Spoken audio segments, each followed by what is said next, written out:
Bismillahirrahmanirrahim. Paper D, Physiology and Ecology. From the portion Ecology, chapter Plant Succession and Climax Concept, according to syllabus chapter number 4 and according to book chapter number 12. Plant succession definition: the orderly unidirectional process of community development that involves changes in structure and species composition with the time is called ecological succession or ecosystem development. It results from the modification of the physical environment by the community and culminates in a stabilized community. Culminates mean climax, the end point and final event, or the point of the highest development. The physical environment determine the pattern, the rate of change and set the limits to how far development can go. Means कोई भी ऐसा bear land है जहाँ कोई vegetation नहीं है, या कोई भी ऐसी वाटर बॉडी जहाँ पर कोई वेजिटेशन नहीं है, तो वहाँ पर आहिस्ता आहिस्ता प्लांट्स आते जाते हैं, एक के बाद दूसरे का आना जो है प्लांट्स का, और वहाँ पर कम्युनिटी डेवलप हो जाती है, इकोसिस्टम डेवलपमेंट हो जाता है. फॉर एग्जांपल कोई भी बेयर लैंड है जहाँ कोई वेजिटेशन नहीं है, तो वहाँ पर सबसे पहले आने वाले ऑर्गेनिजम्स जो हैं वो लाइकन्स हैं. लाइकन्स जब उस रॉक पर या लैंड पर ग्रो करते हैं तो एक तो ये कि यहाँ वहाँ पर सॉइल बिल्डिंग स्टार्ट हो जाती है और एटमॉस्फेयर से वो मॉइस्चर कैप्चर कर सकते हैं, तो वहाँ पर मॉइस्चर ऐड होता जाता है. वो सॉइल इस काबिल हो गई है कि वहाँ पर उसके बाद और प्लांट्स आ सकते हैं, जैसे कि मॉसेस हैं, pteridophytes, herbs, shrubs and trees. तो ये ऑर्गेनिज्म और प्लांट्स जो एक के बाद दूसरे आते जा रहे हैं, मतलब lichens, mosses, pteridophyte, herbs, shrubs and trees, ये कहलाता है phenomena ecological succession. Now definition of different terms here: the whole sequence of communities that replace one another in a given area. Whole sequence of community, sequence मतलब कि for example पहले lichens हैं, फिर mosses हैं, फिर herbs, shrubs, trees, ये सारा sequence. Serial stage: the transitory community. Transitory कहते हैं, ट्रांजिशन कहते हैं चेंज हो जाने को. सबसे पहले पाइनियर थे या पहले आने वाली जो स्पीशीज़ हैं वो लाइकन्स हैं, वो चेंज हो गई हैं, उसके बाद मॉसेस आ गए हैं, तो वो जो स्पीशीज चेंज हो गई है, कम्युनिटी चेंज हो गई है, वो ट्रांजिटरी कम्युनिटी या सीरियल स्टेज कहलाएगी. क्लाइमेक्स, क्लाइमेक्स कहते हैं एंड को. द टर्मिनल स्टेबलाइज सिस्टम और कम्युनिटी. फॉर एग्जांपल अगर लैंड की बात करें तो सबसे आखिर में आने वाले अगर ट्रीज़ हैं तो वो क्लाइमेक्स कहलाएगा या स्टेबलाइज्ड कम्युनिटी या सिस्टम कहलाएगा. Types of succession: primary and secondary. Primary succession वो है कोई भी ऐसा रॉक या सैंड सरफेस या लावा फ्लो.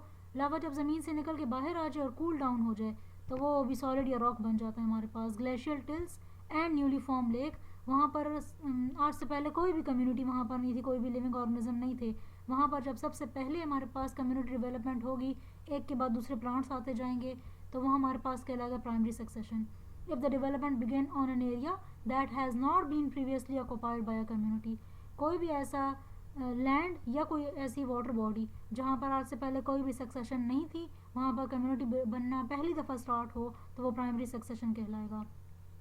सेकेंडरी सक्सेशन वो होगी जहाँ पर पहले कोई कम्युनिटी, कोई प्लांट्स, कोई वेजिटेशन मौजूद थे, लेकिन किसी वजह से वो डैमेज हो गई हैं, और डैमेज के बाद दोबारा अगर कम्युनिटी डेवलप हो रही है तब वो सेकेंडरी सक्सेशन कहलाएगा.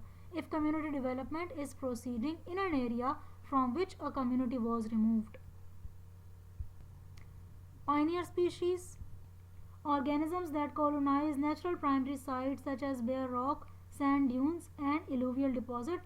Alluvial deposit by means of water, or disturbed areas such as abandoned cultivated field. Abandoned cultivated field, abandoned कहते हैं तर्क कर देने को या जो छोड़ दी गई हैं. कुछ अरसे तक वहाँ पर फील्ड्स कल्टिवेट की गई थी, लेकिन कुछ अरसे के बाद वहाँ पर कल्टिवेट करना बंद कर दी गई हैं, तो उसे छोड़ दिया जाए, लेफ्ट कर दिया जाए. They are called the pioneer species. यानी किसी फील्ड पर कुछ अर्से तक कल्टीवेशन की जा रही थी, लेकिन कुछ अर्से बाद उसको इसी तरह छोड़ दिया गया, दोबारा न्यू कल्टीवेशन नहीं की जा रही. तो ऐसे लैंड पर या कोई बेयर रॉक हैं, सैंड ड्यून्स हैं, एलुवियल डिपॉजिट्स हैं, या ऐसी फील्ड जिन पर कल्टीवेशन दोबारा नहीं की जा रही, तो वहाँ पर आने वाले सबसे पहले जो प्लांट्स होंगे वो हमारे पास पाइनियर स्पीशी कहलाएंगी. Hydrosphere: if a community is developing in the water body it is known as the hydrosphere. Xerosphere: if a sequence of vegetation developing on a bare dry land. Lithosphere: if a community development is on the bare rock. Samosphere: if it is on the sand, and Halosphere: if it is on the acidic soil. Succession may be autogenic or allogenic. What is autogenic succession? Auto means self. It is self-driven when change is brought about by organisms themselves. For example, change in the soil pH by means of plant activities, and if there are emergence produce, they cover the soil surface, produce shade on the forest floor. So they exclude the light requiring species. Shade tolerant species invade the area. अगर जब land पर हमारे पास succession हो रही है तो उसकी reason organisms खुद भी हो सकते हैं, जैसे कि किसी लैंड एरिया पर हमारे पास इमर्जन प्लांट या सबसे ज़्यादा टॉल प्लांट्स डेवलपमेंट उसकी हो गई है, तो उसकी वजह से सॉइल पर या ग्राउंड लेवल पर हमारे पास लाइट प्रॉपरली पहुंच नहीं पाती। तो जो हमारे पास लाइट रिक्वायरिंग प्लांट्स हैं वो आहिस्ता आहिस्ता एलिमिनेट हो जाते हैं, एक्सक्लूड हो जाते हैं, और उनकी जगह हमारे पास दूसरे किस्म के प्लांट्स आ जाते हैं जो कि शेड टॉलरेंट प्लांट्स हैं। जब प्लांट्स की टाइप्स में चेंज आती हैं तो एज अ रिजल्ट सॉइल की पीएच में भी चेंजेस आती हैं।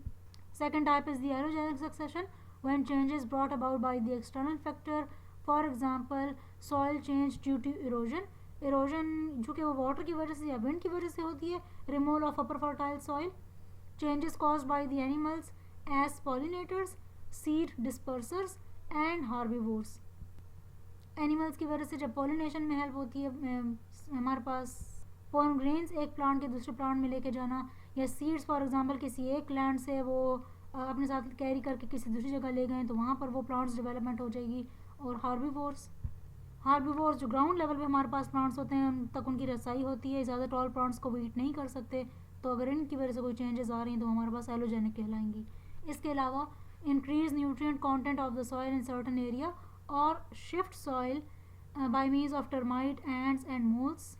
अच्छा जी, एंड्स के एक्शन की वजह से, टर्माइट्स की वजह से, मोल्स की वजह से हमारे पास शिफ्टिंग ऑफ सॉइल होती है, या वो ऐसे एनिमल जो कि ज़मीन खोद के अंदर जाते हैं तो वो सॉइल बाहर निकालते हैं, तो ये हमारे पास होती है शिफ्टिंग ऑफ सॉइल।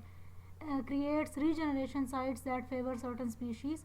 और ये सॉइल एक जगह से दूसरी जगह ले जा रहे हैं या इकट्ठी किसी जगह पर कर रहे हैं, तो जिस जगह पर सॉइल इकट्ठी हो रही है तो वहाँ पर कुछ स्पेसिफिक स्पीशीज़ डेवलप कर सकती हैं। Climatic factor, change in the temperature and rainfall pattern, greenhouse effect that cause the temperature changes, warm climate cause the ice melting। जैसे जैसे ग्रीन हाउस इफेक्ट की वजह से ग्लोबल वार्मिंग हो रही है, क्लाइमेट वार्म होता जा रहा है, तो पोल्स पे जो मौजूद आइस है उसकी मेल्टिंग स्टार्ट हो रही है, जिसकी वजह से हमारे पास एक तो ये कि टेम्परेचर बहुत राइज हो रहा है अर्थ का, दूसरा फ्लड्स का बहुत ज़्यादा खतरा है। टुंड्रा वेजिटेशन क्या चीज़ है? Where the tree growth is hindered और stopped by low temperature and short growing seasons. So tundra vegetation and the bare glacial till underwent succession to mixed deciduous forest। Glaciers पर या ऐसी जगह पर हमारे पास जहाँ टेम्परेचर बहुत लो है तो वहाँ पर फॉरेस्ट या ट्रीज डेवलपमेंट नहीं हो सकती, लेकिन जब टेम्परेचर में चेंजेस आ रही हैं, रेनफॉल के पैटर्न्स में चेंजेस आ रहे हैं हमारे पास, तो उन एरियाज़ में भी जहाँ पर ट्री ग्रोथ यूजुअली नहीं होती, टेम्परेचर चेंजेस की वजह से हमारे पास वहाँ पर जो वेजिटेशन है it gets mixed with deciduous forest, यानी वहाँ डिसिडुअस फॉरेस्ट की फॉर्मेशन होना स्टार्ट हो गई है। जियोलॉजिकल एंड क्लाइमेटिक कैटास्ट्रॉफ कहते हैं डिजास्टर को, तबाही को, such as volcanic eruption, earthquake, avalanches कहते हैं वो जो बर्फ़ के तोदे माउंटेन्स पर से गिर के नीचे आते हैं। मेटियोर्स दैट इज़ लाइटनिंग, आसमानी बिजली अगर कहीं गिर गई है, वहाँ फॉर एग्जांपल प्लांट्स मौजूद थे, आसमानी बिजली गिरने की वजह से वहाँ पर वो प्लांट्स ख़त्म हो गए हैं, जब दोबारा न्यू प्लांट्स हमारे पास बनेंगे तो वो प्लांट सक्सेशन कहलाएगा phenomena. Floods, fire and high wind. Clement's theory of succession, proposed by Clements in the 1916. Succession is a process that involves several phases. First one is the nudation. Succession begins with the development of a bare site that is called nudation. Succession होने के लिए सबसे पहला जो हमारे पास ज़रूरी phase है उसके लिए डेवलपमेंट ऑफ बेयर साइट, ऐसी साइट होनी चाहिए जहाँ पर वेजिटेशन नहीं है। Second is the migration, it refers to the arrival of propagules. For example lichens में फंजाई एंड एल्जी हैं, तो उनके स्पोर्स या डिफरेंट प्लांट्स के स्पोर्स या पोलन ग्रेन्स जब वो एक जगह से माइग्रेट करके दूसरी जगह जाते हैं। Axes, establishment and initial growth of the vegetation, अब वो स्पोर्स किसी स्पेसिफिक साइट तक पहुंच चुके हैं, वहाँ पर उनका एस्टेब्लिश होना और ग्रोथ का स्टार्ट होना। Competition that is between various species. Reaction that is the autogenic changes, organisms की अपनी वजह से जो चेंजेस अपीयर होती हैं। And last is the stabilization that is the climax community. End point कह लें, हाईएस्ट कम्युनिटी डेवलपमेंट कह लें। हाइड्रोस्फीयर, कोई भी ऐसी वाटर बॉडी जहाँ पर कोई भी हमारे पास लाइफ ऑर्गेनिज्म, प्लांट्स, एनिमल्स मौजूद नहीं थे, वहाँ पर हमारे पास जो ऑर्गेनिजम्स आ रहे हैं one by one, that is the hydrosphere और plant succession in the water body. So जब ऐसी कोई भी वाटर बॉडी जहाँ पर कोई भी हमारे पास ऑर्गेनिजम्स नहीं है, वहाँ पर सबसे पहले जो स्टेज होगी हमारे पास that is the phytoplankton. It is the unicellular floating alga such as diatom, and these are the pioneer species. Pioneer means जो सबसे पहले आने वाले होंगे. Their spores are carried by air to the pond or lake. The phytoplankton, they are followed by the zooplankton. They settle down to the bottom of the pond after their death, decay into humus and then mix with the silt and clay. अच्छा जी, फिर phytoplankton है, उसके बाद आने वाले organism जूप्लैंक्टन होंगे. इनकी death and decay से हमारे पास ये सारे बॉटम में जाते हैं. ह्यूमस की एक्यूमुलेशन होती है, that is the partially decaying organic matter. उसकी ब्रेक डाउन से हमारे पास mixing of these nutrients with the silt and clay particles, जो कि बहते हुए पानी के साथ आए हैं इस वाटर बॉडी में, और जिसकी वजह से हमारे पास सॉइल की बिल्डिंग होती है. This result in shelling of pond. इसकी वजह से हमारे पास जो पॉन्ड पहले डीप था, लेकिन जब सॉइल की बिल्डिंग हो रही है आहिस्ता आहिस्ता, तो वो आहिस्ता आहिस्ता शेलो होता जाता है. Shallow means that is not very deep and changing occur in its environment. Second stage is the submerged stage.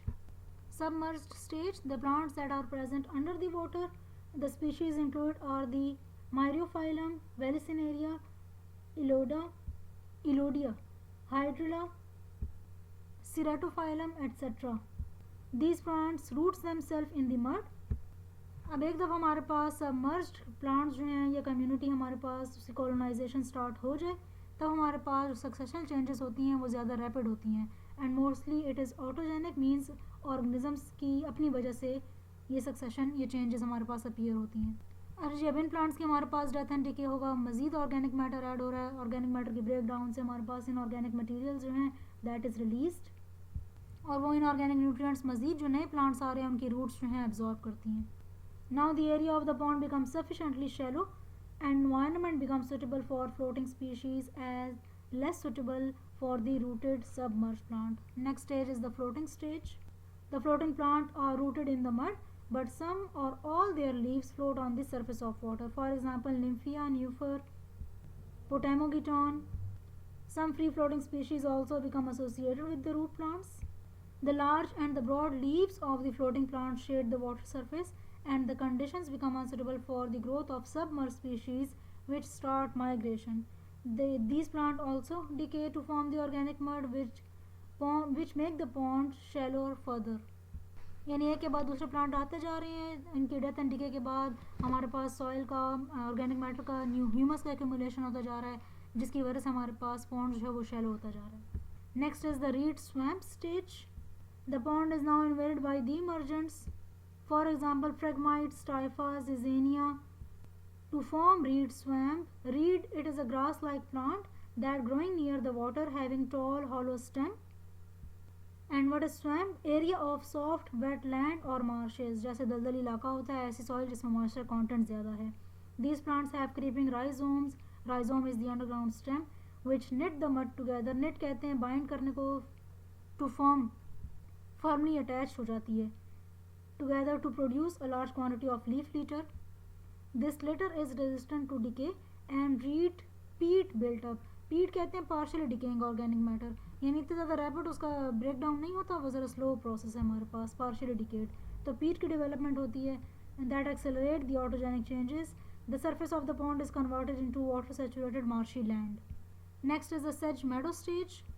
Successive decrease in the water level and changes in the substratum help members of Cyperaceae and Gramineae, that is the grass family, such as Carex species, sedges that are the grass-like plant growing in the marshes, and Juncus, these are the rushes, marsh plant with slender pithy stem. Pithy stem मतलब उनमें pith present होता है, central part, which is dried and used to make chairs and seats, etc.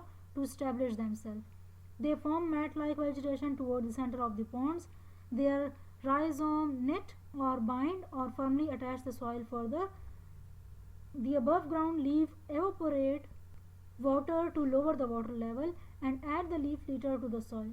In plant की भी death and decay होगी. Leaves का गिरना, branches का गिरना, जब वो गिरती हैं तो हमारे पास लिटर का एडिशन होता है, ह्यूमस बनता है हमारे पास, और जब इनके लीव्स हमारे पास ट्रांसपायरेशन करते हैं, वाटर रिमूवल होता है हमारे पास, तो आहिस्ता आहिस्ता जो वाटर लेवल है वो हमारे पास डिक्रीज़ होता जाता है. The sedge peat, that is the partially decomposed organic matter, accumulate above the water level and soil is no longer totally waterlogged now. Waterlogged मतलब वो soil के ऊपर पानी खड़ा नहीं रहता. The habitat becomes suitable for the invasion of the herbs such as mentha, caltha, iris, etc. which grow luxuriantly and bring further changes in the environment. Mesic condition approached the area and marshy vegetation began to disappear. यानी सबसे पहले ऐसे plants आए थे जो बिल्कुल ही water में survive करते हैं, उसके बाद ऐसे प्लांट्स की डेवलपमेंट हुई जो कि मार्शेज में यानी ऐसे सॉइल में जिसमें मॉइस्चर कंटेंट ज़्यादा है वो हमारे पास अराइव हुए. उसके बाद हमारे पास वो वाले प्लांट्स डेवलपमेंट हो रही है जो कि मेसिक या मॉडरेट कंडीशन में डेवलपमेंट कर सकते हैं. Woodland stage, the soil remain drier now for most time of the year and becomes suitable for the development of wet woodland. It is invaded by the shrubs and trees such as Salix species, Alnus, Populus, etc. The plant react upon the habitat by producing shade and lowering the water table by transpiration.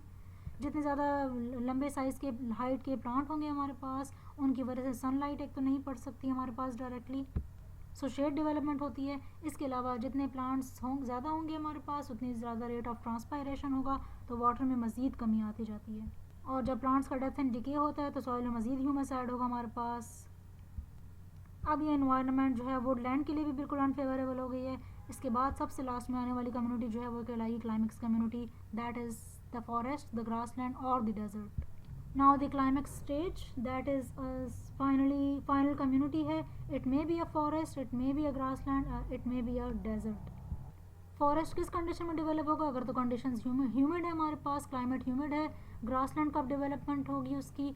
अगर तो condition सब humid है. और desert development होगी हमारे पास अगर तो हमारे पास क्लाइमेट एरिड या सेमी एरिड है. जैसे प्लांट्स के हमारे पास डिफरेंट चेंजेस अपीयर होते हैं, सक्सेशन अपीयर होते हैं, ऐसी एनिमल्स में भी हमारे पास चेंजेस आती हैं क्योंकि जिस टाइप की हैबिटेट या प्लांट्स अवेलेबल होंगे उस तरह के एनिमल्स वहाँ प्रोड्यूस होंगे. सबसे पहले जो हमारे पास पाइनियर स्पीशीज है प्लांट की, दैट इज़ द फाइटोप्लैंक्टन.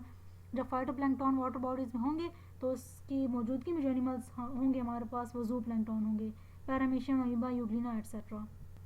फिर उसके बाद सबमर्ज स्टेज है, तो जूप्लैंक्टन they will be replaced by the creeping species, for example dragon flies, may flies, crustaceans etcetera. उसके बाद फ्लोटिंग स्टेज है, तो उसकी मौजूदगी में हमारे पास जो एनिमल्स होंगे hydra, gill breathing snails, frogs, salamander, diving beetles and other insects. Then the reed swamp stage and सेज meadow stage. Lung breathing animals would arrive, water scorpion, giant water bugs, scavenger beetle. The bottom of the water body is inhabited by the annelids, mud pickerel and bullheads. Red winged bird, kingfisher, great blue heron, swamp sparrow, duck, muskrats, beavers also invade the area. At the woodland stage, terrestrial animals' life make their appearance. तो जैसे जैसे plant में हमारे पास succession development हो रही है, plant change होते जा रहे हैं, वैसे वैसे हमारे पास एनिमल स्पीशीज़ भी चेंज होती जा रही हैं. The diagram showing the plant succession and the hydrosphere. Phytoplankton है, देन सबमर्ज स्टेज है, फ्लोटिंग प्लांट्स हैं, floating levied plants, reed swamp and sedge meadow stage, then the woodland stage and finally the climax community, that is the trees or forest.